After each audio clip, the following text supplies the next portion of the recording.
Sign the papers or leave. My husband sneered, shaking the settlement in the house I bought. He thought kicking me out would shatter me. I smiled, signed, and walked away.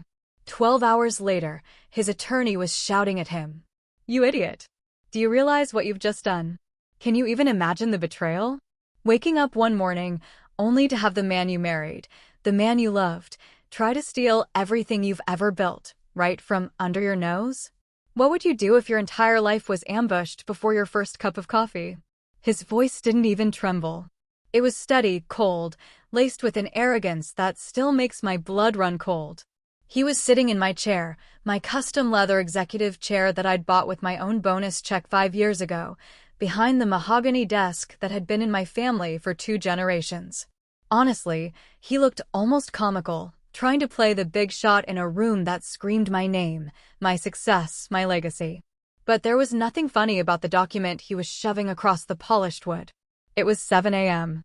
The morning sun was just starting to filter through the plantation shutters, casting long, barred shadows across the carpet. I'd just come back from my morning run, still in my leggings and light jacket, expecting to grab a coffee and start my workday. Instead, I walked into an ambush. You can't be serious, Stuart, I whispered. It wasn't fear I felt, not yet. It was pure, raw shock at the audacity. He smirked, leaning back and lacing his fingers behind his head. He was wearing the silk robe I bought him for Christmas, the one that cost more than my first car. I am deadly serious, Meredith. Marriage is a partnership, 50-50ths. But since you've been so difficult lately about my business ventures, I think it's time we restructure. This is a post-nuptial agreement. It grants me title to the house and a 50% controlling interest in your design firm. It's only fair, considering the emotional support I've provided you. Emotional support? I almost laughed. This was the man who forgot my birthday 3 years in a row, who called my career a cute little hobby, talking about support. And if I don't sign? I asked, walking slowly toward the desk. Then I file for divorce, he said, his eyes gleaming with a predatory light. And I will drag it out. I will freeze your assets.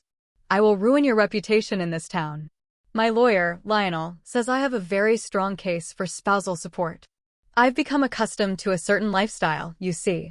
But if you sign this, we stay married. We work it out. I just need security. He wasn't asking for security. He was asking for a robbery. He wanted the deed to the estate my grandmother left me. He wanted the company I built from the ground up while he played golf. I looked down at the papers. They were drafted hastily, probably by that busbench lawyer he played poker with. Transfer of deed, assignment of equity. The words swam before my eyes. He really thought he had me cornered. He thought I was the same woman who had nodded and smiled for 4 years to keep the peace. He thought I was afraid of losing him. I looked at him, really looked at him. I saw the graying hair at his temples that I used to find distinguished, now just looking tired.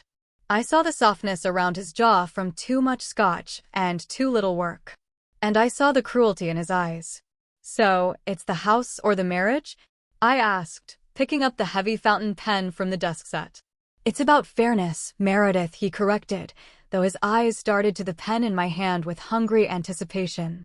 Sign it, and we can go back to normal. Don't, and I'll make sure you lose everything anyway. I uncapped the pen. The gold nib glinted in the morning light. My heart should have been racing. I should have been screaming, throwing things, calling the police. But a strange, icy calm had settled over me. It was the calm of a surgeon before the first cut. Okay, Stuart, I said softly. You win. His eyes widened. He hadn't expected it to be this easy. He leaned forward, practically salivating. Good girl. You're making the right choice.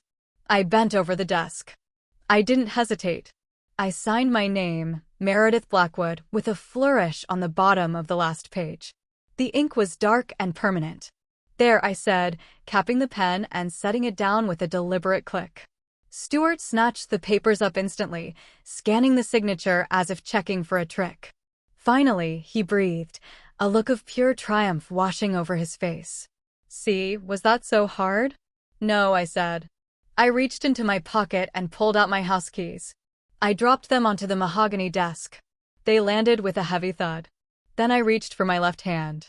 I slid the platinum band off my finger, the ring I had bought myself because his card was maxed out at the time, and placed it next to the keys. "What are you doing?" Stuart asked, his brow furrowing. "You said sign or get out?" I replied, my voice steady.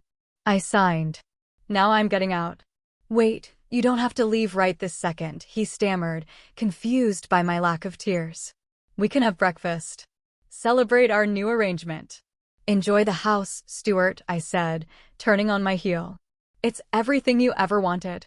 I walked out of the office, down the hallway lined with photos of my ancestors, and out the front door. I didn't pack a bag. I didn't look back. I just walked to my car, got in, and drove away. As I pulled out of the driveway, I checked the rearview mirror. Stuart was standing in the window, holding the papers against the glass, grinning like a man who had just won the lottery. He had no idea. He absolutely no idea that he had just signed his own death warrant. The door to the hotel suite clicked shut behind me, and the silence that followed was heavy, pressing against my eardrums. It wasn't the silence of peace. It was the silence of a life detonating in slow motion. I dropped my purse on the marble entryway table and walked into the living area. The suite at the Ritz-Carlton was impeccable. Beige tones, fresh orchids, a view of the city's skyline that usually made me feel powerful. Today, it just felt cold. I sat on the edge of the velvet sofa and stared at my hands. They weren't shaking. Why weren't they shaking? I had just walked away from my home, my marriage, and, technically, on paper, my entire fortune. I should be hysterical. I should be calling my mother, crying into the phone about how my husband had finally lost his mind. But the hysteria didn't come. Instead, a deep, hollow ache settled in my chest. It wasn't regret for the house or the money. I knew where those stood. It was a mourning for the time. For 4 years, I had given that man my life. I had folded his laundry, listened to his endless pitches for business ideas that made no sense, hosted his dreadful family for holidays, and excused his rudeness to waiters. I had shrunk myself to make him feel big. I walked over to the minibar and poured a sparkling water. My reflection in the mirror looked tired. My eyes were puffy, and there were lines around my mouth that hadn't been there when I met. "Stuart. You did it, Meredith," I whispered to the empty room. "You finally pulled the trigger." My phone buzzed on the coffee table. It was a notification from the smart home system. Motion detected. Living room. I shouldn't have looked. I knew I shouldn't have. It was emotional masochism. But I picked up the phone and opened the app. The feed loaded in crisp high definition. There was Stuart. He wasn't alone. He was on the phone, pacing back and forth in front of the fireplace, a glass of my best scotch in his hand. He looked ecstatic. He was gesturing wildly, laughing. I tapped the listen button. "Yeah, she just walked out," Stuart's voice, tinny through the phone speaker. "Left the keys and everything. I told you, Lionel, she's weak. She couldn't handle the pressure. The house is mine." "The business?" "Yeah, I'll be going into the office tomorrow to introduce myself to the staff as the new CEO/owner. It's a gold mine, and she's been running it like a charity." He took a swig of the scotch. "No, she won't fight it. She's probably crying at her sister's place right now. She loves me too much to drag this through court. I've got her exactly where I want her." I turned off the screen. My hand gripped the phone so tight my knuckles turned white. She loves me too much. That was his calculation. That was his entire strategy. He banked everything on the assumption that I was a desperate, aging woman who would pay any price to keep a husband. He thought my dignity had a price tag, and he had just bought it for the cost of a threatening legal document. I walked to the window and looked down at the busy street below. Cars were rushing by, people going to work, lives moving forward. The world didn't stop because my marriage had imploded. A notification popped up on my email. It was from Paige, my executive assistant. Subject: "The package is ready." Body: "Meredith, I've compiled the files you asked for. The forensic accountant finished the report at 4 a.m. You were right. It's worse than we thought. Do you want me to send it to Claudia now or wait?" I typed back a single word: wait. I wasn't ready to drop the hammer just yet. Not until the ink was dry on Stuart's little victory lap. I sat back down and closed my eyes, letting the memories wash over me. Before the lawyers, before the betrayal, before the hatred, I needed to remember why. I needed to remember the woman I was before Stuart Wilson charmed his way into my life and tried to dismantle it brick by brick. I needed to go back to the beginning, to the night at the charity gala, where he spilled red wine on my dress and apologized with a smile that I thought was charming, but now realized was the grin of a wolf spotting a lamb who had strayed too far from the flock. It was 4 years ago, almost to the day. I was 48 then, and I had been single for a decade. My business, Meredith Blackwood Interiors, had just landed the contract for the new city library, and I felt on top of the world professionally. Personally, I was lonely. I wouldn't admit it to anyone, certainly not to my employees who saw me as the Iron Lady of Design, but going home to an empty 6-bedroom estate every night had started to wear on me. I was at the Children's Hospital Gala. It was a black tie affair, the kind where the champagne is mediocre, but the networking is essential. I was standing near the silent auction tables, debating whether to bid on a vintage trip to Napa, when a voice rumbled behind me. You know, looking at that painting makes me feel like I need glasses, and I have perfect vision. I turned around. He was tall, wearing a tuxedo that fit him perfectly. He had that silver fox look, salt and pepper hair, rugged jawline, and eyes that crinkled at the corners when he smiled. "It's abstract expressionism," I said, smiling politely. "It's supposed to challenge your perspective." "It challenges my wallet," he laughed. "I'm Stuart Wilson. I'm in investments." Investments, that's the vague word. I should have asked what kind right then. I should have asked for a business card, a LinkedIn profile, a tax return. But I didn't. I was charmed. "Meredith Blackwood," I replied. "The Meredith Blackwood." He raised an eyebrow. "The one who turned the old grain silo into that incredible art gallery downtown? I'm a huge fan of your work. You have an eye for structure that is rare." He knew my work. He complimented my intelligence, not just my dress. That was the first hook. We spent the rest of the evening talking. He was attentive, funny, and seemingly wealthy. He talked about his time in Europe, his portfolio of startups, his passion for vintage cars. He made me feel interesting. He made me feel seen. When the check came for our drinks at the hotel bar later, he patted his pockets with a look of mock horror. Oh God, I must have left my wallet in my other jacket. I changed so quickly for this event. "It's fine," I said, handing the bartender my black card. "It's just drinks." "No, it's not fine," he insisted, grabbing my hand. His skin was warm. "I owe you dinner tomorrow night. The French place on 4th. Please let me make it up to you." I agreed. Of course, I agreed. The next 3 months were a whirlwind. It's what the psychologists call love bombing. But at the time, it just felt like a fairy tale. Flowers sent to my office every Monday. Weekend trips to the coast where he drove my convertible because his Jaguar was in the shop. Long texts at midnight telling me I was the most beautiful woman he'd ever met. He moved in by month 4. It made sense, he said.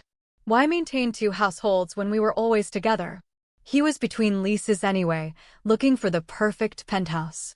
"I want to take care of you, Meredith," he told me one night, sitting on my patio, drinking my wine. "You've worked so hard. You deserve a partner who carries the load." Carries the load. The irony is so sharp it could cut glass. I remember one specific afternoon, about 6 months into the relationship. We were discussing finances, or rather, I was trying to.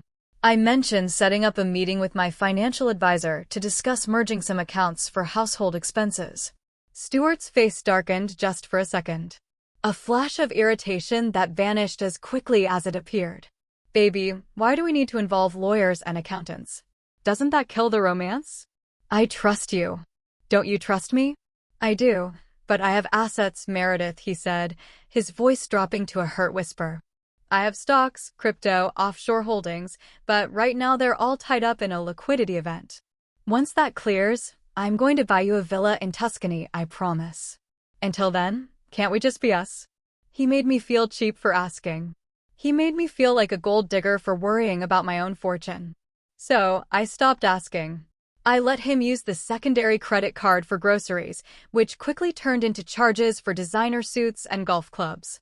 I let him redecorate his home office on my dime because he needed an environment conducive to high-level trading. I ignored the red flags because I wanted the fantasy to be real. I wanted to be the power couple he described. I didn't see that I was the power and he was just the couple. And then he introduced me to his family. That was when the fantasy began to crack, revealing the rot underneath. If Stuart was a leech, his mother Lorraine and his sister Darla were the swamp he crawled out of. I met them 2 weeks after our quick courthouse wedding. Stuart had insisted on a small ceremony.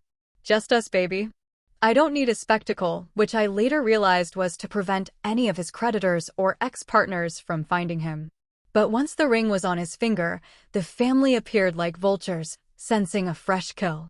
They arrived for a weekend visit that lasted a month. Lorraine was a woman in her 70s who wore too much leopard print and smoked slim cigarettes on my non-smoking lanai. Darla was in her 30s, divorced twice, with a perpetual sneer and a story about how the world had wronged her. "So, this is the place," Darla said when she walked into the foyer, dropping her bags on my antique Persian rug. She didn't say hello. She just spun around, assessing the square footage like a real estate appraiser. "Must be nice to have old money. Some of us actually have to work." "I work very hard, Darla," I said, forcing a smile. "I run a company." "Right?" "Decorating," she scoffed. "Picking out pillows." Stuart laughed. He actually laughed. Now, Darla, Meredith is very talented. She picked out this whole house, didn't she?" They settled in, and the nightmare began. My house, my sanctuary, became a hostel. The refrigerator was raided nightly.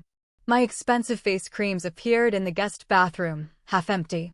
One evening, over dinner, a roast I had paid the caterer to prepare because Lorraine complained that my cooking was too healthy, the topic of money finally came up explicitly. "Stuart tells me you're not helping Darla with her situation," Lorraine said, stabbing a potato with her fork. I put down my wine glass. "I'm sorry."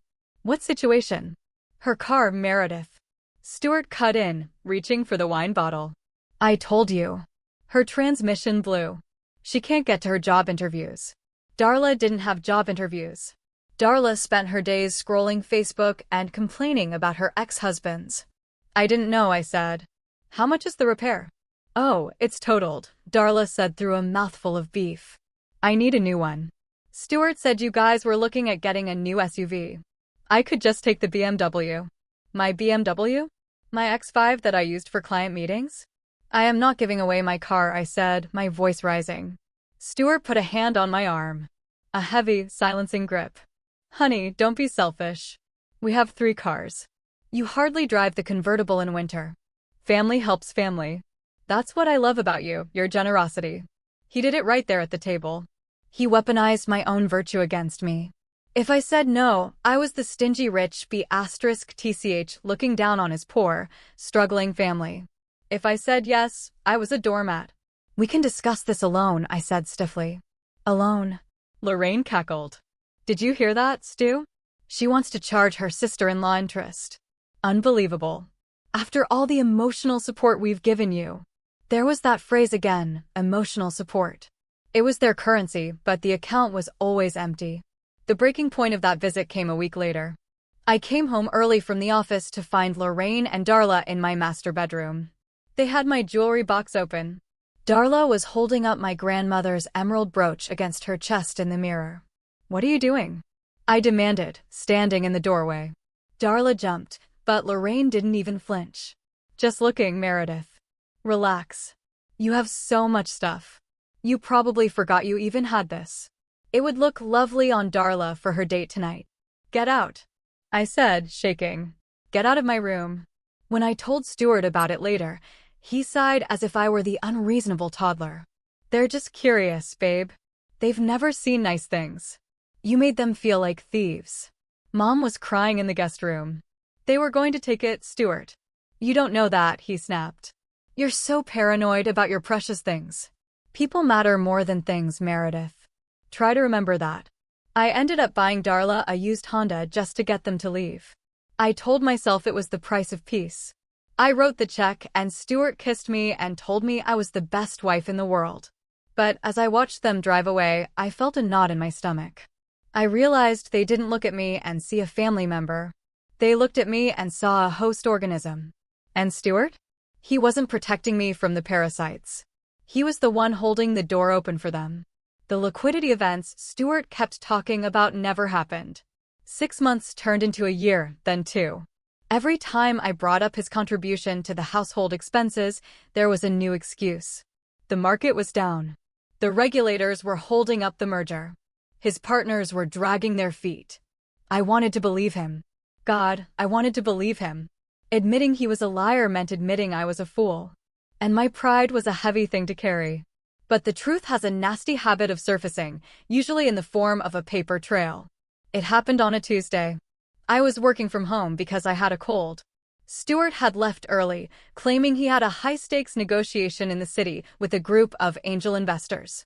He was wearing his best suit, the charcoal Armani I had bought him for our anniversary. The mail arrived around noon. Usually, Stuart intercepted the mail. He was obsessive about it, rushing to the mailbox the moment the carrier arrived. He claimed he was waiting for sensitive contract documents, but today he wasn't there. I sorted through the pile. Junk mail, magazines, a bill for the pool maintenance. And then, a thick envelope from American Express. It was addressed to Stuart, but it was the black card account, the one where I was the primary account holder, and he was an authorized user. I rarely checked the physical statements because I had autopay set up on my business account. And frankly, I was too busy running a multi-million-dollar company to micromanage his grocery spending. But the envelope felt heavy, too heavy for groceries. I took a letter opener and slit the top. I pulled out the statement. It was 6 pages long. I sat down at the kitchen island, my tea forgotten. My eyes scanned the lines, and my breath hitched in my throat. The Sapphire Club, Las Vegas, $1,200. Caesar's Palace Suite, $1,800. Rolex Boutique, $12,500. Delta Airlines First Class, 2 tickets, $3,400. The dates didn't match his stories. The Las Vegas charge was from a weekend when he said he was at a spiritual retreat in Sedona with no cell service. The Rolex charge was from 3 days ago, my birthday, when he had given me a card and said his gift was on back order. And the airline tickets? 2 tickets to Miami for next weekend. I felt sick. Not the cold sick, but a deep, visceral nausea. I went to my computer and logged into the banking portal. I dug deeper. I looked at the cash withdrawals. $500 here, $800 there. ATM fees at casinos, ATM fees at nightclubs. Then I looked at his business deposits. There were none. 0. In 2 years of marriage, Stuart Wilson had contributed exactly $0 to our joint account. I had been funding a Playboy lifestyle for a man who claimed to be an empire builder. I heard the garage door open. Stuart was home early. I scrambled to shove the papers back into the envelope, but then I stopped. Why was I hiding? I was the victim here. I left the statement spread out on the marble counter. Stuart walked in, loosening his tie. He looked flushed. Happy. Meredith. Great news. The meeting was a home run. They're talking about a 7-figure injection by next quarter. He stopped when he saw me. He saw the papers. He saw my face. What's that? He asked, his smile faltering slightly. This, I said, pointing to the line item for the Rolex, is your 7-figure injection. Who is it for, Stuart? Because it certainly isn't on my wrist. He froze for a split second. I saw the panic, but then the mask slid back into place. He sighed, a sound of immense disappointment. You opened my mail? That's a federal crime, Meredith. It's my account. I shouted, slamming my hand on the counter. I pay the bill. Who did you go to Vegas with? Who are you going to Miami with? He walked over to the fridge and grabbed a water, taking his time. Gaslighting requires patience, and he was a master. The Rolex is an investment piece, Meredith. I bought it to flip it. You have to spend money to make money. And Vegas? That was a bachelor party for a potential client. I didn't tell you because I knew you'd get jealous and irrational, like you are right now. And the 2 tickets to Miami. I challenged, my voice shaking. My assistant, he said smoothly. I hired a virtual assistant to help with the logistics. She's meeting me there to handle the paperwork. You don't have a business, I screamed. You don't have clients. You have nothing, Stuart. You are nothing but a leech. His face went cold. He set the water down. Careful, Meredith. You sound like a shrew. Is this really how you talk to your husband, the man who loves you? I'm trying to build a future for us, and you're obsessing over pennies. $12,000 is not pennies. It is to people who think big, he sneered. Maybe that's your problem. You have a small mind. You're a decorator, not a visionary.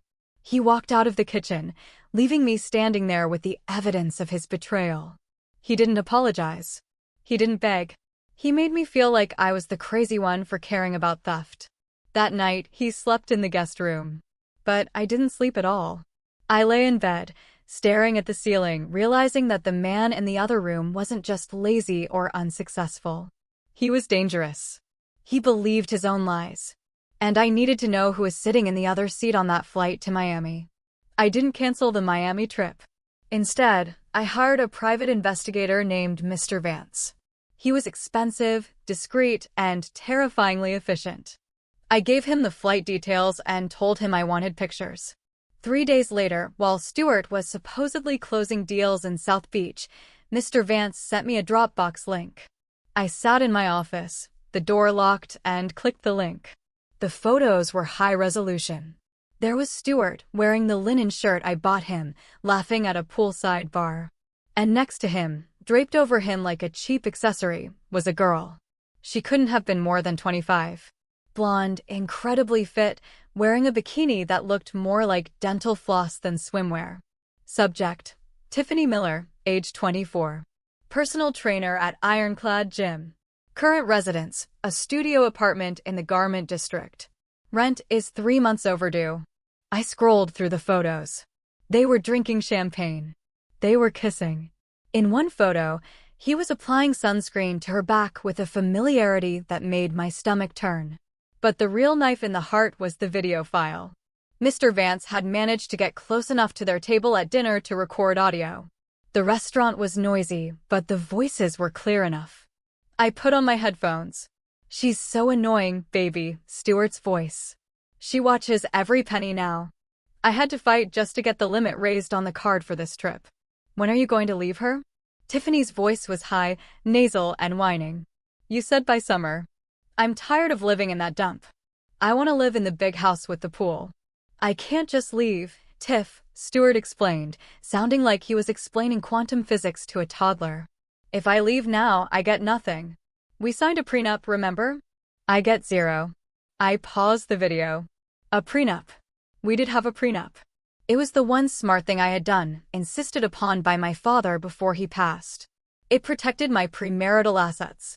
Stuart had signed it begrudgingly 4 years ago. I pressed play.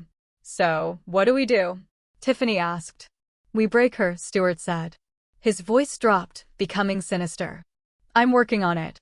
I'm making her life miserable. My lawyer says if I can prove she's mentally unstable, or if I can coerce her into signing a postnup that voids the original agreement, we're golden. I just need to push her, make her feel like the marriage failing is her fault. She's desperate to be loved. If I threaten to leave, she'll pay anything to make me stay. And then we get the house. Then we get the house. We get the company. We get everything. And we kick the old hag out to the curb. I ripped the headphones off my head and threw them across the room. Asterisk old hag. Break her. Coerce her. Asterisk I couldn't breathe. The air in the room felt too thin. I stood up and walked to the window, pressing my forehead against the cool glass. For 4 years, I thought I was in a marriage with a man who was just irresponsible and a bit selfish. But this was predation. I wasn't a wife to him. I was a target. He was literally plotting to drive me insane or desperate enough to sign away my life's work so he could move his gym rat mistress into my grandmother's estate. I looked at my reflection in the glass. I saw the tears streaming down my face. But beneath the tears, I saw something else. I saw the woman who had built a business empire in a male-dominated industry. I saw the woman who had navigated recessions, difficult clients, and contract disputes. Stuart thought I was weak. He thought I was a desperate, aging woman who would do anything for a scrap of affection. He was about to find out that the old hag knew how to fight. I wiped my face. I picked up the phone. I didn't call Stuart. I didn't scream at him. I dialed a number I hadn't used in years. "Claudia," I said when the voice on the other end answered. "It's Meredith. I need you. And I need you to be the shark everyone says you are." "Meredith?" Claudia's voice was warm but sharp. "Is everything okay?" "No," I said, my voice hardening into steel. "My husband is trying to steal my estate. I want to destroy him. Legally, financially, and completely. When can we meet?" Claudia Vance was not just a divorce lawyer. She was a force of nature in a Chanel suit.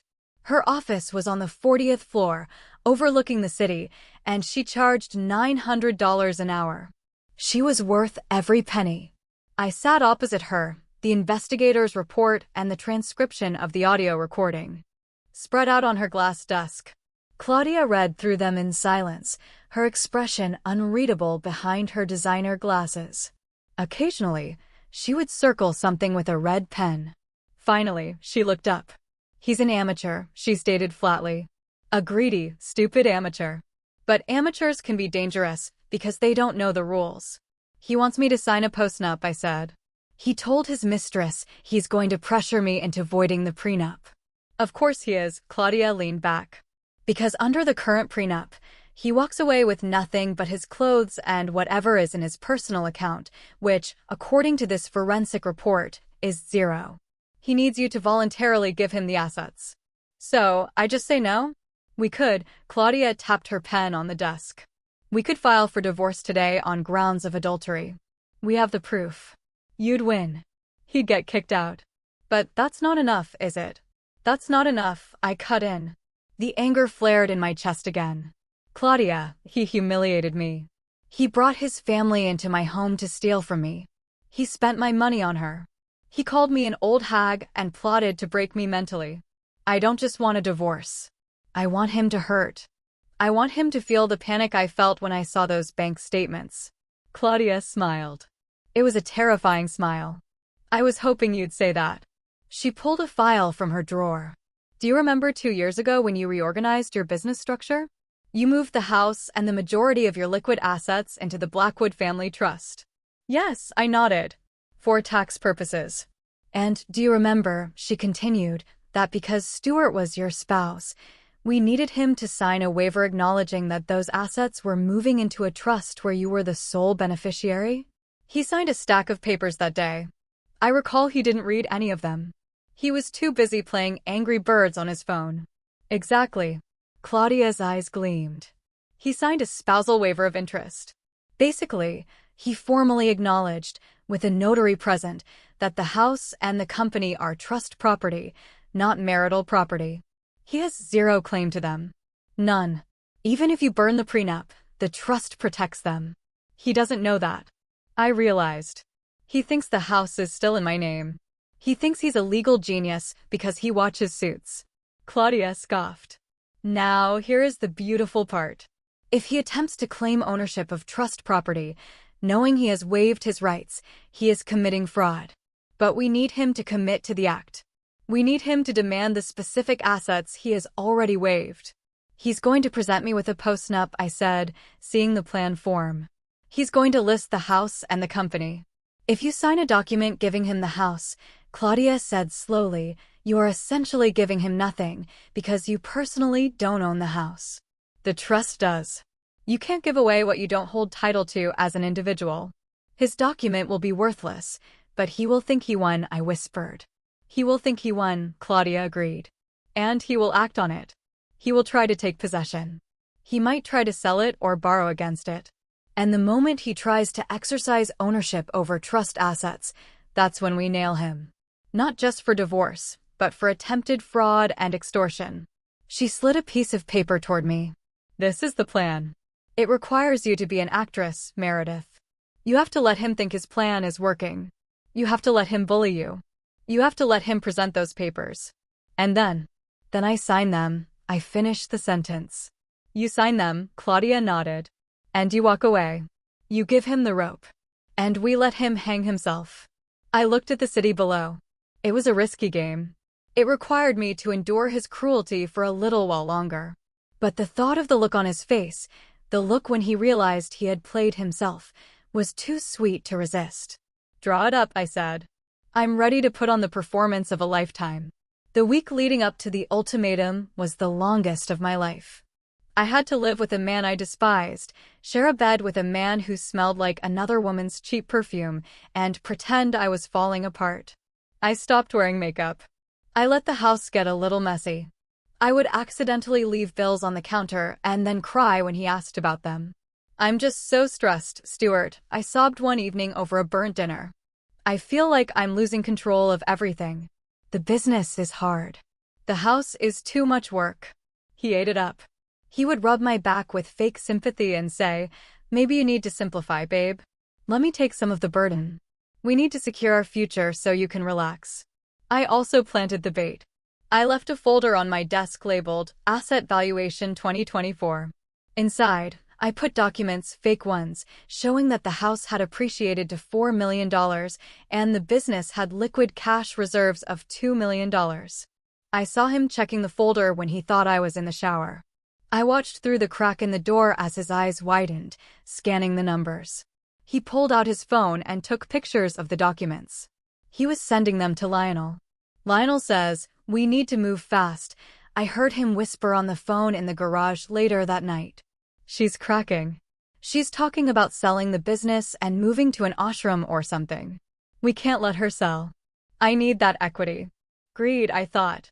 Greed makes you stupid, Stuart. Finally, the night before the ultimatum, he came home with the briefcase, the brown leather one he bought to look important.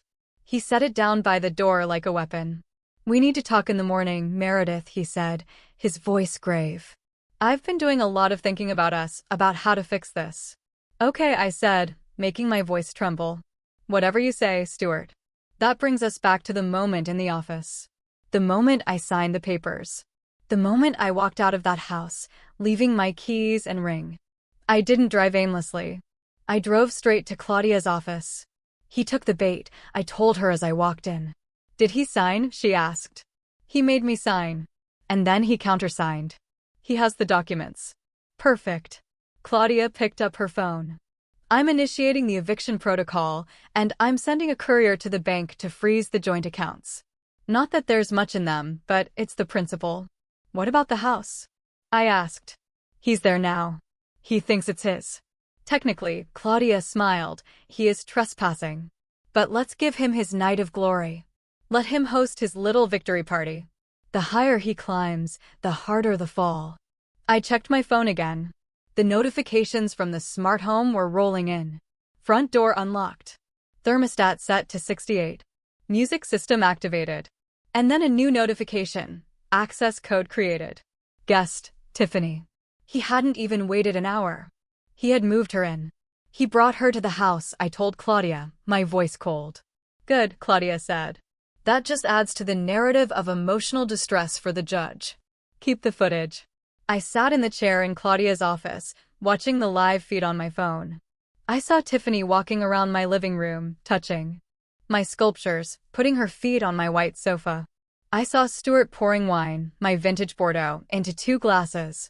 They toasted, they laughed, they kissed in the home I had built. It took every ounce of restraint not to drive back there and burn the place down. But I waited. I waited because I knew that tomorrow morning the sheriff was coming. I knew that tomorrow morning the reality of the trust would hit them like a freight train. "Go to the hotel, Meredith," Claudia said gently. "Get some sleep. Turn off the phone. Tomorrow is going to be a very busy day." "I can't turn it off," I said, watching Stuart carry Tiffany up the stairs toward my master bedroom. "I need to see it. I need to remember this anger, because when he calls me tomorrow begging, I need to remember exactly why I am destroying him." I closed the phone.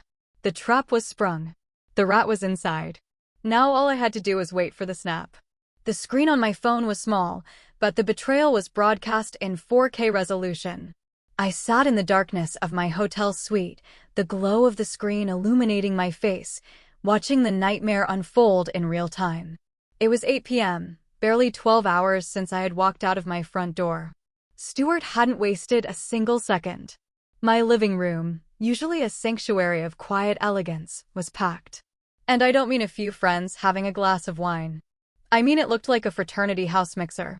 There were at least 20 people there, most of them strangers to me, probably friends of Tiffany's or Stuart's drinking buddies from the golf club.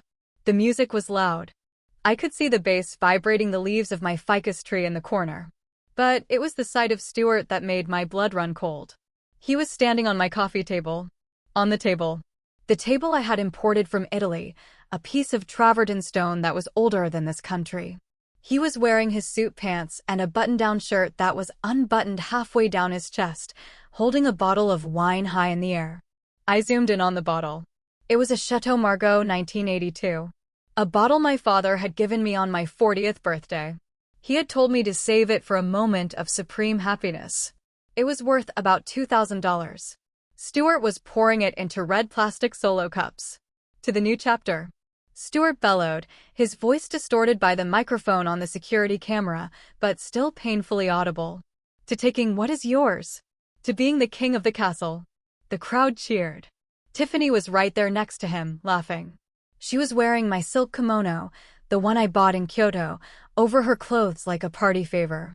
She looked drunk, stumbling slightly as she grabbed a cup of the precious wine and chugged it like it was cheap beer. He's destroying it, I whispered to the empty hotel room. He's literally consuming my life. Then Stuart pulled out his phone. I watched on the security feed as he held it up, but then my own phone buzzed with a notification. Stuart Wilson is live on Facebook. I switched apps. There he was, live streaming to the world. What's up, everyone? Stuart shouted into the camera, his face flushed and sweaty. Just wanted to give you a tour of the new HQ for Wilson Global Enterprises. Yeah, we finally got rid of the dead weight.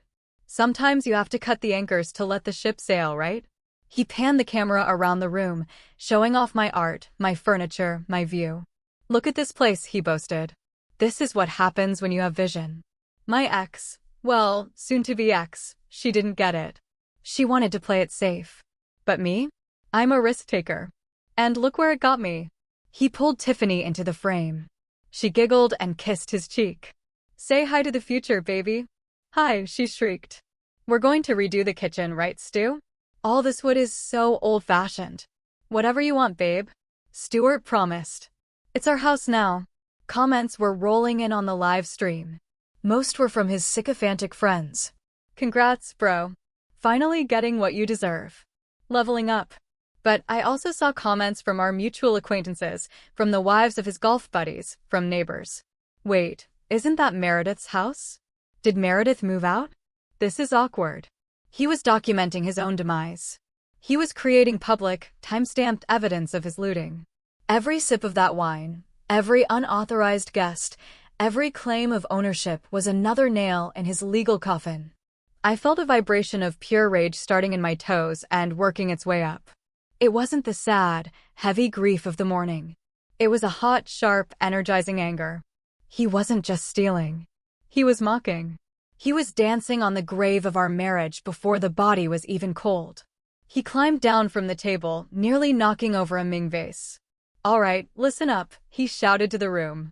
The pool is open. Who wants to swim? A roar of approval went up. I watched as people started stripping down to their underwear, running toward the sliding glass doors that led to my pool area. I closed the app. I couldn't watch them defile the water. I stood up and walked to the desk in the hotel room. I had been waiting. I had been hesitating, perhaps out of some lingering sense of mercy, or maybe just shock. But mercy was gone now. The sight of that 1982 Chateau Margaux being poured into a solo cup had killed the last shred of empathy I had for Stuart Wilson. I opened my laptop. Ideally, I would have waited until morning to start the financial execution. But Stuart wanted to play king of the castle tonight. Fine. Let's see how the king rules when the treasury is empty.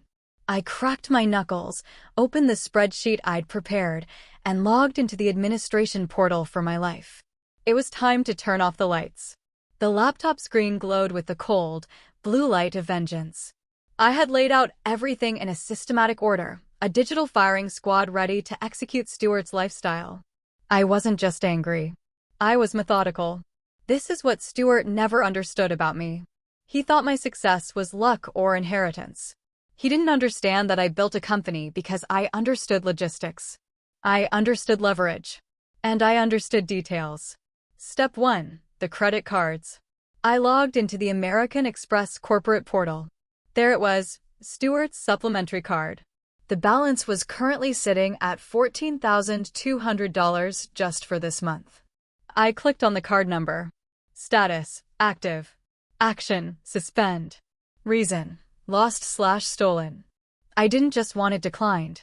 I wanted it flagged. The next time he tried to swipe it, I wanted the merchant to look at him like a criminal. I clicked confirm. Status, suspended. Next, the joint checking account. This was the account he used to pay his business expenses, which were really just lunches and golf fees. I transferred the entire balance, which was mostly my money anyway, into my personal savings account, leaving exactly $5. Just enough to keep the account open so he could see the emptiness. Then came the services. I pulled up the BMW leasing portal. The lease was in my name, with Stuart listed as the primary driver. He had missed the last 2 payments, which I usually covered without telling him to avoid the late fees. Not today. I called the after-hours support line. For the leasing company. I have platinum status with them, so a human answered immediately. This is Meredith Blackwood, I said, my voice calm. I'm looking at the lease for the X7. I'd like to report unauthorized possession. The vehicle is no longer in my custody, and the driver is refusing to return it. I am terminating the lease effective immediately. Please initiate the repossession protocol. Certainly, Miss Blackwood. Since the vehicle has GPS tracking, we can dispatch a recovery team within the hour. Do we have your permission to retrieve it from the driveway? You have my enthusiastic permission, I said. And please don't ring the doorbell. Just take it. Step 4. The utilities. This was the pettiest move, and I savored it. The electricity and water were essential, and legally I couldn't cut those off instantly without a process. But the luxuries? I logged into the cable and internet provider. Cancel service. I logged into the streaming services, Netflix, HBO, Hulu, Spotify. Change password. I logged into the wine cellar climate control app. System, off. And finally, the smart home hub. I watched the security feed one last time. The party was in full swing. Stuart was by the pool, laughing with a drink in his hand. The music was blasting. I opened the smart home admin panel. I had administrator privileges. Stuart only had guest access, though he didn't know it. I changed the master code. I deleted Stuart's iPhone from the authorized devices list. I deleted the new guest Tiffany code he had just created. Then I looked at the scene settings. I created a new scene titled Closing Time. Action 1. Turn off all interior lights. Action 2. Lock all exterior doors. Action 3. Set thermostat to 85 degrees. Action 4. Turn off pool heater and pump. Action 5. Activate intruder alert voice warning. Silent alarm to police disabled for now, just the internal audio. I hovered my mouse over the activate button. My heart was pounding, not with fear, but with adrenaline. This was it. The moment I stopped being the victim. The moment I took back control. He wanted the house. He could have the house. But he was about to find out that the house was a machine. And I held the remote. I pressed the button. On the screen, the lights in the house instantly went black. The music cut out. I saw heads turn. I saw phone flashlights click on. I saw confusion. And then on the banking tab, a notification popped up. A transaction attempted. Domino's Pizza for $150. Status, declined. Another attempt. Status, declined. I sat back in my hotel chair, letting out a breath I felt like I'd been holding for 4 years. The silence in the hotel room was no longer heavy. It was the silence of a judge's gavel hitting the sound block. I closed the laptop. The show was over for tonight. But tomorrow morning, that was when the real fireworks would begin. Morning broke with a brilliant, cruel sunshine that I knew was currently baking the interior of my house. I had set the thermostat to 85 degrees last night, and with the windows likely closed to keep the noise in, it would be a sauna by now. I woke up at 6:30 a.m. at the Ritz, feeling rested for the first time in months. I ordered a full breakfast, eggs Benedict, fresh fruit, and a large pot of coffee. I ate it slowly, savoring every bite, imagining the scene unfolding across town. At 7:15 a.m., my phone began to blow up. First, it was a text from Mrs. Higgins, my neighbor across the street. She was the neighborhood watch captain and had eyes like a hawk. Mrs. Higgins, Meredith, dear, are you okay? A tow truck just took the BMW out of the driveway. It looked very official. Also, there are trash cans knocked over everywhere. I smiled and texted back, I'm fine, Martha. Just doing some spring cleaning. Keep watching. Then the calls from Stuart started. 7:20 a.m., missed call. 7:22 a.m., missed call. 7:25 a.m., missed call. I let them go to voicemail. I wanted him to marinate in his confusion.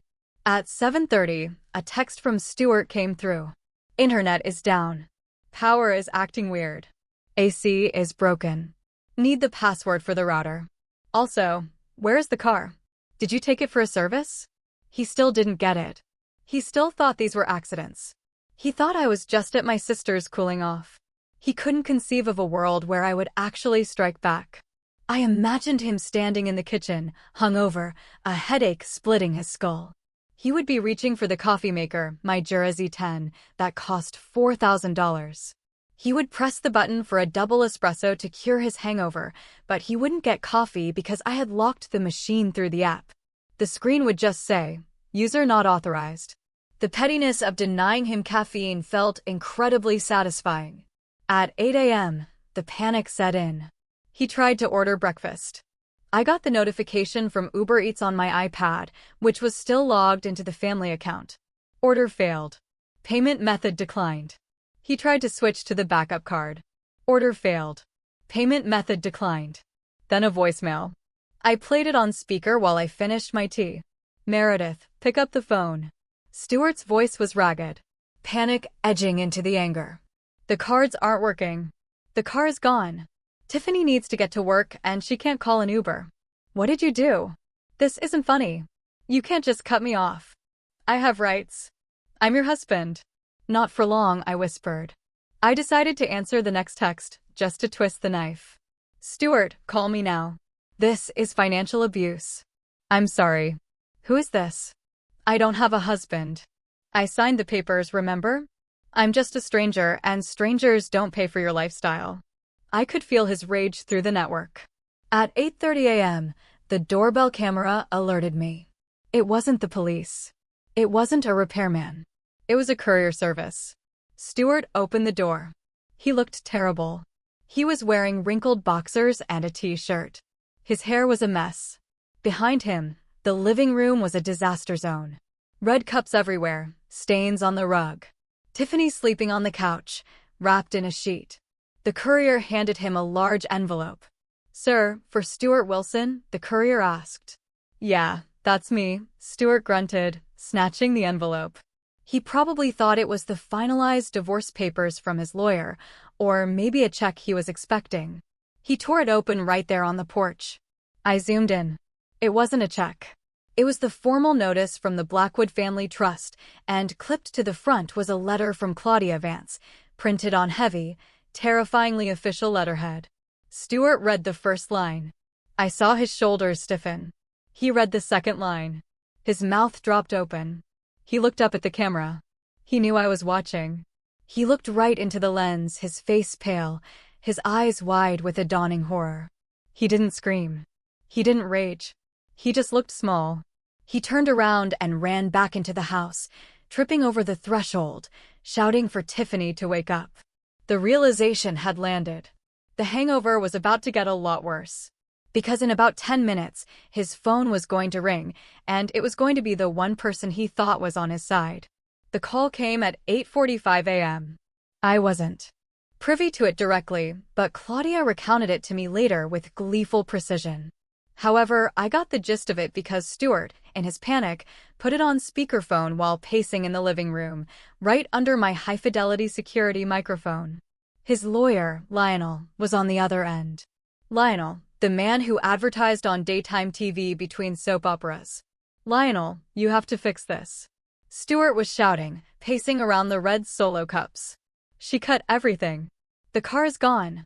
And I just got this letter from her lawyer saying I'm trespassing. Trespassing in my own house. There was a pause. Then Lionel's voice erupted from the phone, so loud it distorted the speaker. You idiot. You absolute, colossal moron. Stuart stopped pacing. What? Why are you yelling at me? You said we had her cornered. I just got the discovery file from her lawyer. Lionel screamed. Do you have any idea what you just let her do? Do you know what you signed yesterday? I signed the postnup. The one you wrote. Stuart stammered, looking at Tiffany, who was now sitting up, looking terrified. It gives you nothing. Lionel roared. The house isn't hers, Stuart. The house belongs to the Blackwood Family Trust. The company belongs to the trust. She doesn't own them individually, so she can't sign them over to you. I don't understand, Stuart mumbled, sinking onto the sofa. What does that mean? It means you forced her to sign a document transferring ownership of an asset you already waived rights to 2 years ago. Lionel was hyperventilating. Her lawyer sent me the waiver you signed. You acknowledge the trust. And now, by forcing her to sign this transfer under threat of divorce, you have officially committed documentary fraud. You attempted to extort a trust asset. That is a felony, Stuart. A felony. Stuart's face went gray. But she signed it. She agreed. She baited you. Lionel shrieked. She handed you a loaded gun, pointed it at your head, and you pulled the trigger. Her lawyer is talking about pressing charges for extortion and fraud. They have recordings, Stuart. They have texts. They have the video of you live streaming from the house claiming ownership. You confessed on Facebook Live. Fix it. Stuart begged, his voice cracking. Just tell them it was a mistake. Tell them I didn't know. I can't fix a felony. Lionel yelled. I'm dropping you as a client. I am not losing my license because you decided to play tycoon with a shark like Meredith Blackwood. You are on your own. My advice, get out of that house right now before the cops show up. Click. The line went dead. The silence in the living room was absolute. The only sound was the hum of the refrigerator and Tiffany's shallow breathing. Stuart dropped the phone. It clattered onto the hardwood floor. He looked at Tiffany. He dropped me, Stuart whispered. Tiffany stood up, pulling the sheet tighter around her. What does that mean, Stu? Do we get the house or not? Stuart looked at her, and for the first time, I saw the hate in his eyes. Not for me, but for her. For the distraction, for the greed that she had fueled. There is no house, Stuart said, his voice hollow. It's a trust. It was never hers to give. So, you're broke? Tiffany asked, her voice losing all its softness. Like, actually broke?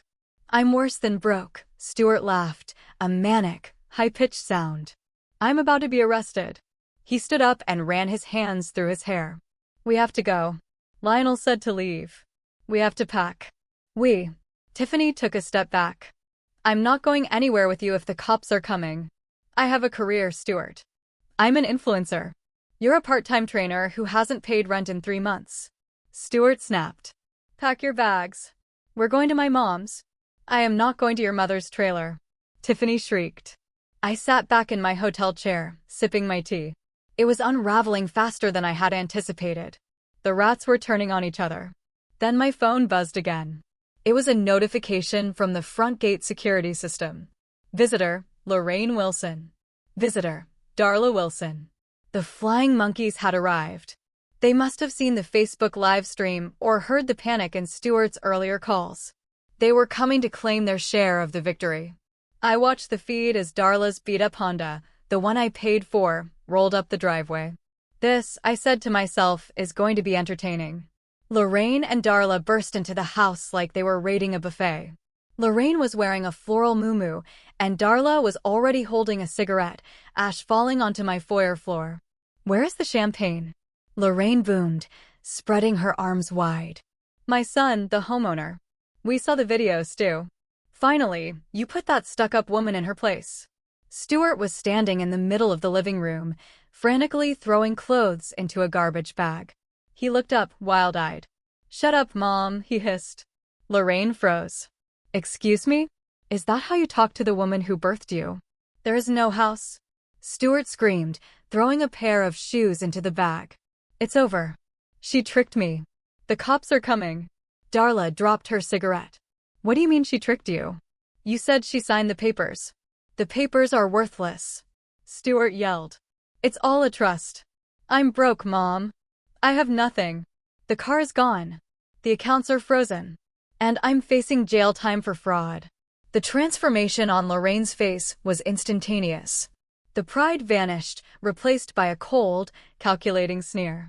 You mean you didn't get the money? She asked slowly. No. And you don't get the company? No. Lorraine looked at Darla. I told you he would screw it up. He never had the head for business. Mom. Stuart looked betrayed. I need help. I need a place to stay. Can we come to your place just for a few weeks until I sort this out? Lorraine looked at Tiffany, who was frantically texting on the sofa. I don't have room for you and your whore. Hey, Tiffany shouted. And I certainly don't have room for a son who is going to bring the police to my doorstep. Lorraine sniffed. I run a respectable bingo night. I can't have felons sleeping on my couch. You're abandoning me? Stuart asked, his voice breaking. After everything I gave you? I bought Darla that car. I paid off your gambling debts. With Meredith's money, Darla pointed out unhelpfully. Technically, you didn't give us anything. She did. So, call her. Stuart begged. Call Meredith. She likes you guys. Maybe she'll listen to you. Tell her I'm having a breakdown. Tell her to call off the lawyers. Lorraine hesitated. She pulled out her phone. I watched on my screen as my own phone started ringing. Call her, Lorraine Wilson. I stared at it.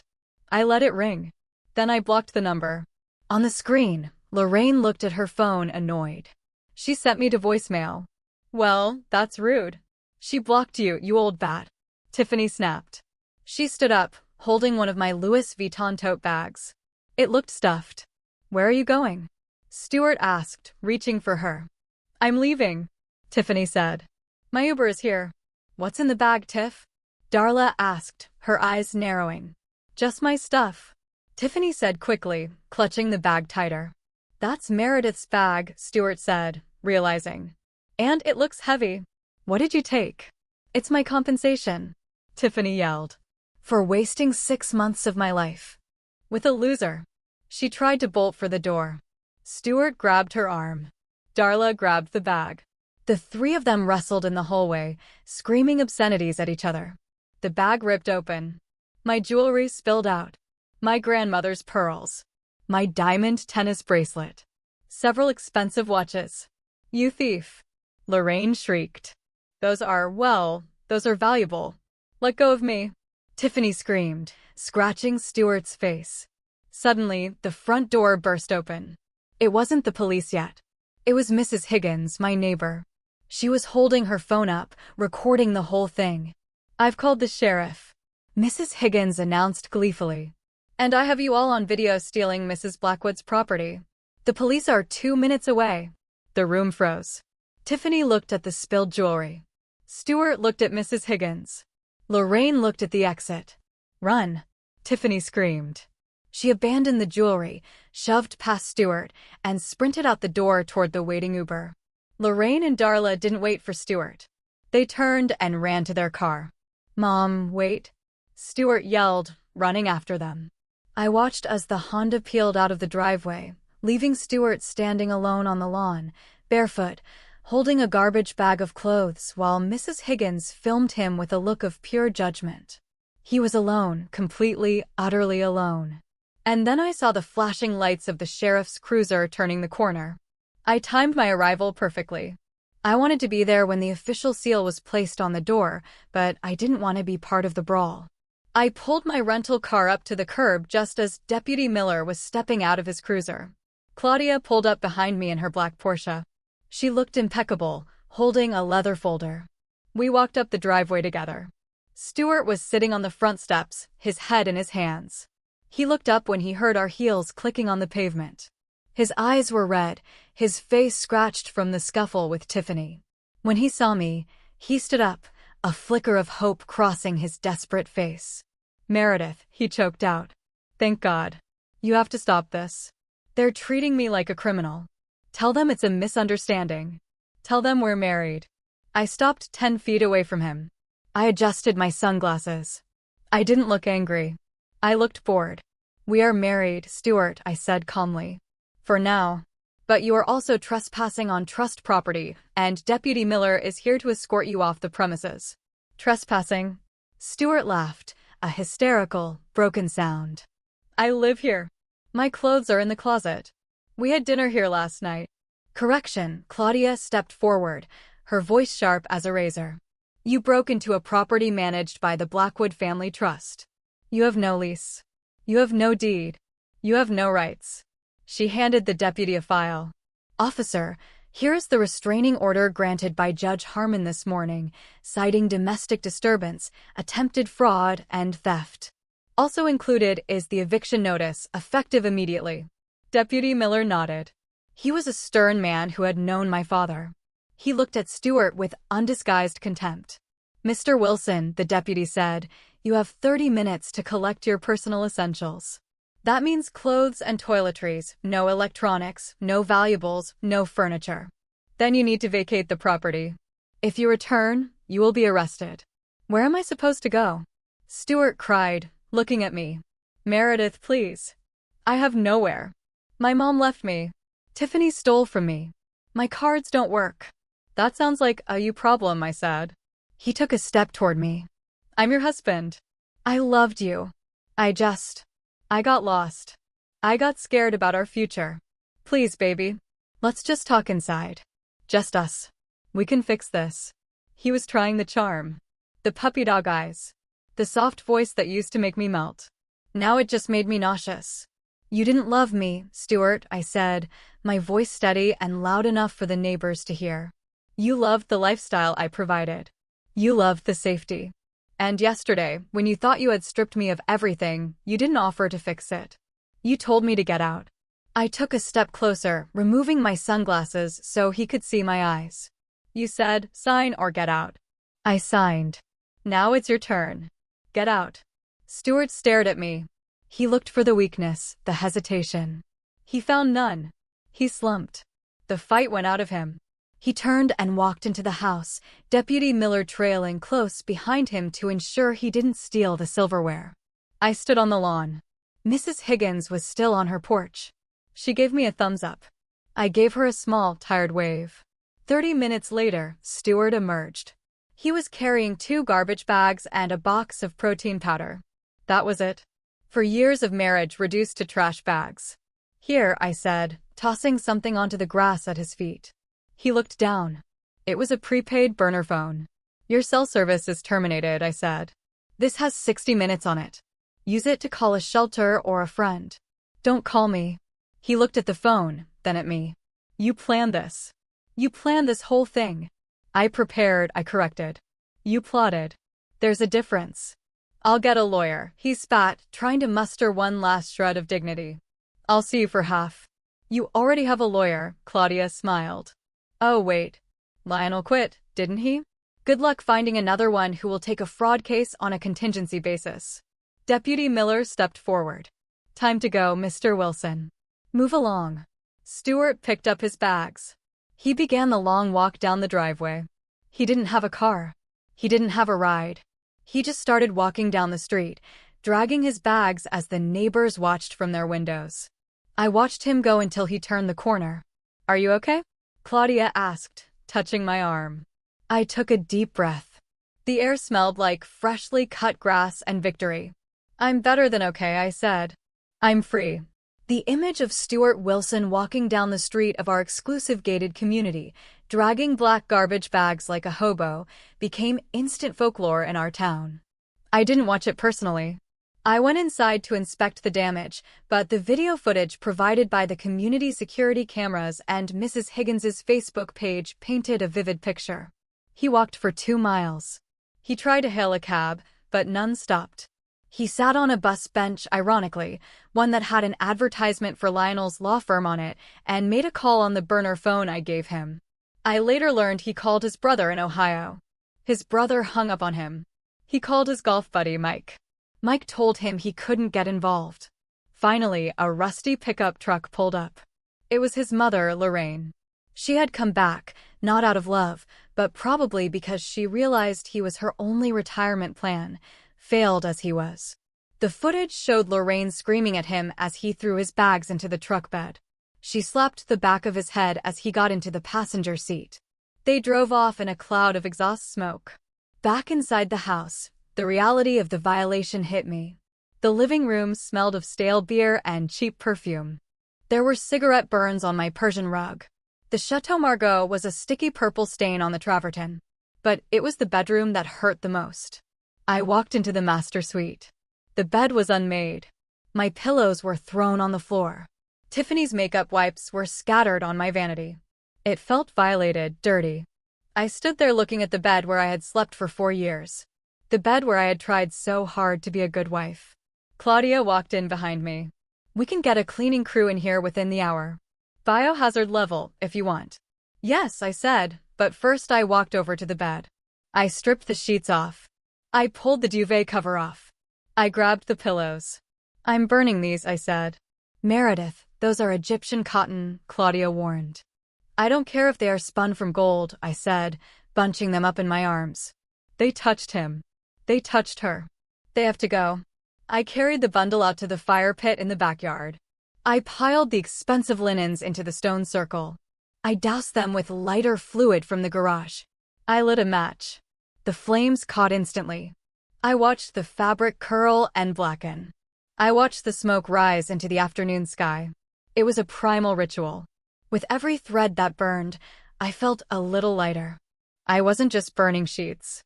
I was burning the lies, the gaslighting, the feeling of not being enough. "Goodbye, Stuart," I whispered. My phone rang. It was Paige. "Meredith," she said, her voice professional but excited. "I just got off the phone with the bank. They finished the audit of the unauthorized transfer Stuart made over the last 2 years. It totals $342,000. "File the claim," I said, watching the fire. And, Paige continued, "the police just called. They found Tiffany. She tried to pawn your tennis bracelet at a shop downtown. She's in custody." "Good," I said. "Press charges, maximum penalty." "And Stuart, what about him?" "He's been blowing up the office line. He says he wants to negotiate a settlement." I laughed. It was a genuine, full-throated laugh. "Tell him the only settlement he's getting is the one he signed yesterday. The one where he waived everything." I hung up. The fire was dying down to embers. I turned back to the house. My house.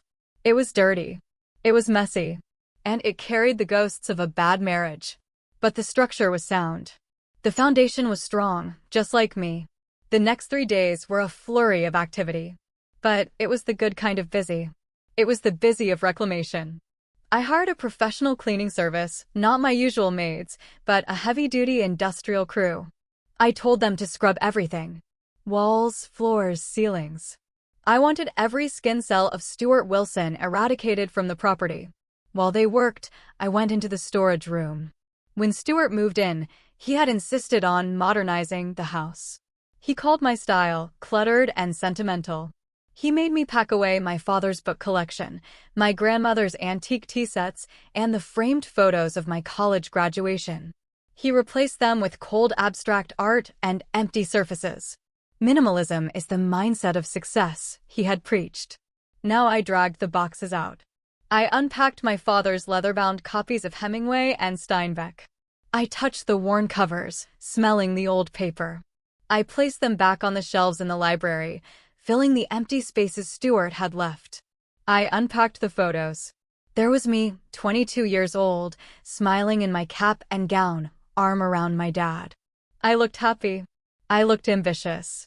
"I missed you," I told the girl in the photo. I realized how much of myself I had packed away to make room for Stuart's ego. I had made myself smaller, quieter, blander, just so he wouldn't feel threatened by my success. Never again. On the 3rd day, I walked into the garage. Stuart's home gym was there. He had bought thousands of dollars of equipment, a Peloton, weights, a bench press, that he barely used. I called a local charity that worked with at-risk youth. "Take it all," I told them. "Whatever you can't use, sell." Seeing the gym empty out was incredibly satisfying.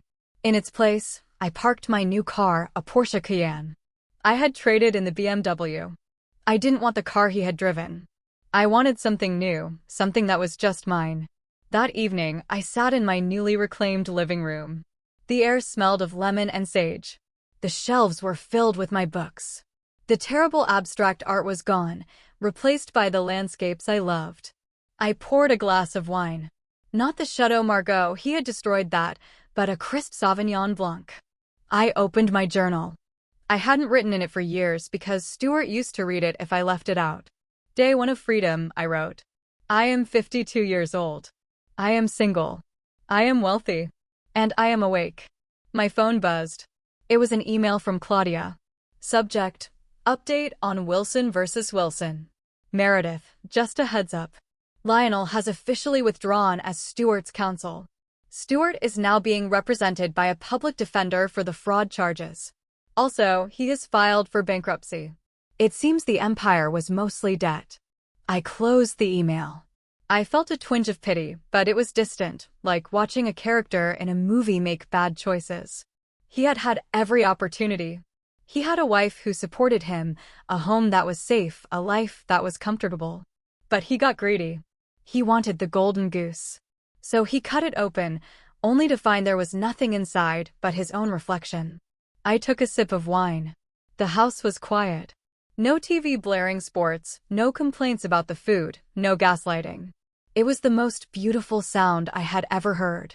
6 months later, I stood in the back of a courtroom wearing a suit that cost more than Stuart's car, if he had one. I didn't have to be there. The divorce had been finalized weeks ago via mediation, which Stuart attended via Zoom from his mother's kitchen table. But today was the hearing for the fraud charges and the civil suit I had filed for the restitution of the stolen funds. Stuart was sitting at the defendant's table. He looked diminished. He had lost weight, but not in a healthy way. His suit was ill-fitting, likely bought at a thrift store. His hair, once perfectly styled, was thinning and dull. He didn't see me at first. He was too busy arguing with his public defender in a hushed, frantic whisper. The judge, a no-nonsense woman named Judge Patterson, entered. Mr. Wilson, she began, looking over her glasses. We have reviewed the evidence, the bank records, the video footage, the signed documents.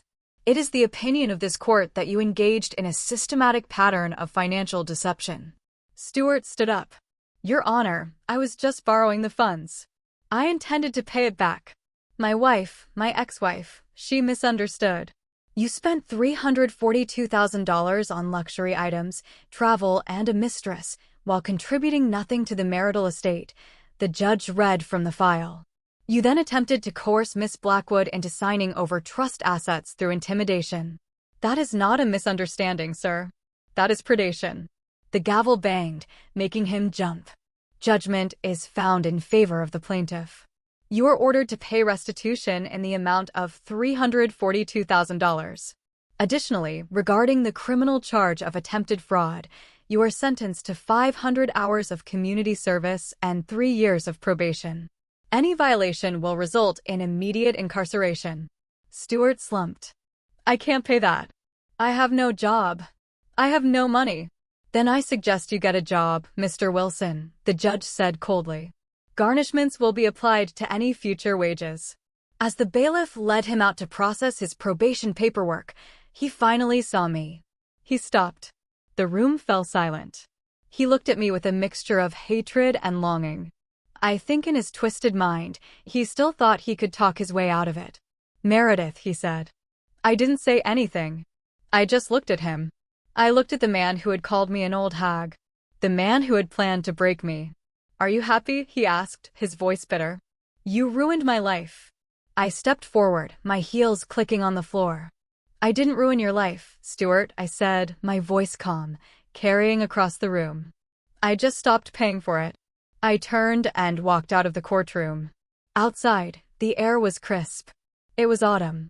The leaves were turning gold. Tiffany had taken a plea deal. She pleaded guilty to petty theft and received probation. She had moved back to her hometown in Ohio. Her Instagram account had been deleted after the internet found out what she did.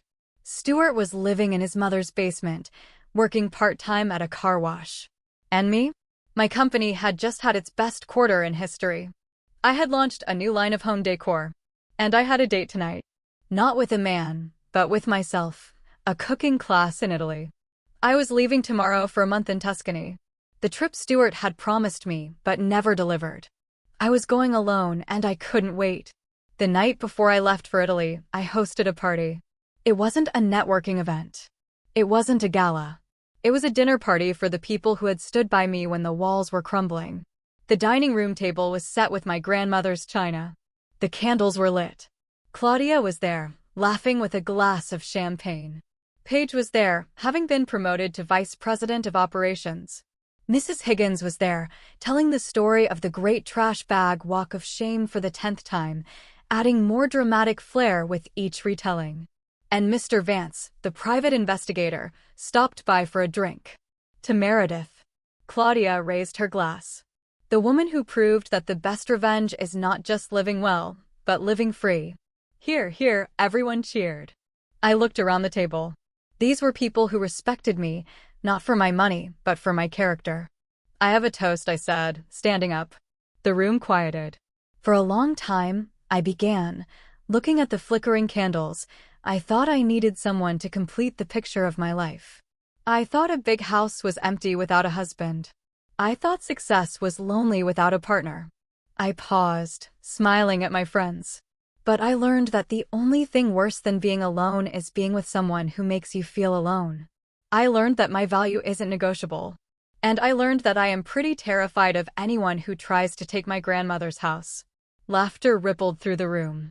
So, here's to empty spaces. I raised my glass, because empty spaces are just room for new beginnings.